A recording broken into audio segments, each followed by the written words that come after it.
Menjadi korban dari praktik mafia tanah mungkin seperti mimpi buruk yang enggan dirasakan oleh kebanyakan orang.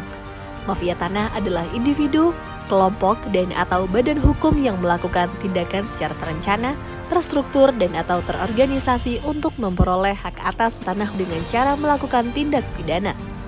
Salah satu faktor penyebab maraknya praktik mafia tanah dikarenakan semakin bertambahnya jumlah penduduk, sementara ketersediaan tanah semakin terbatas.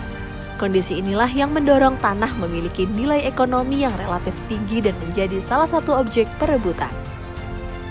Biasanya modus operasi yang dilakukan oleh mafia tanah menggunakan cara-cara yang terencana, rapi, dan sistematis seperti pemalsuan dokumen, pemberian keterangan palsu, kejahatan penggelapan, dan penipuan, menguasai tanah secara ilegal, merekayasa perkara di pengadilan, serta melakukan koalisi dengan oknum-oknum tertentu.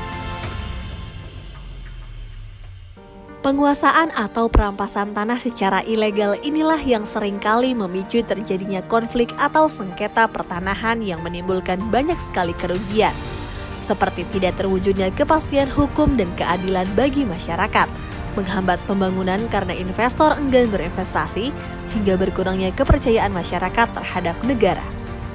Karena itulah, pencegahan dan pemberantasan mafia tanah menjadi perhatian serius yang harus ditangani pemerintah. Salah satunya Kementerian Agraria dan Tata Ruang Badan Pertanahan Nasional yang terus berupaya dalam memberantas praktik-praktik mafia tanah. Sinergi adalah kunci keberhasilan dalam pemberantasan mafia tanah. Kementerian ATR BPN pun membangun skema sinergi 4 pilar yang terdiri dari Kementerian ATR BPN, pemerintah daerah, aparat penegak hukum, dan badan peradilan. Melalui sinergi tersebut, diyakininya mampu menutup ruang gerak mafia tanah.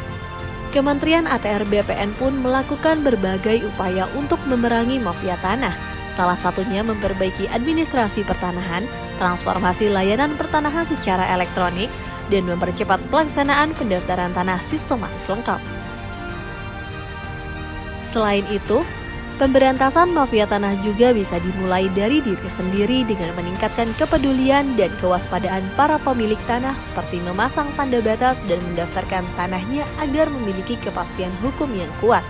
Dengan begitu, mafia tanah tidak dapat berkutik lagi. Apabila ada mafia tanah mengganggu, kita gebuk sama-sama.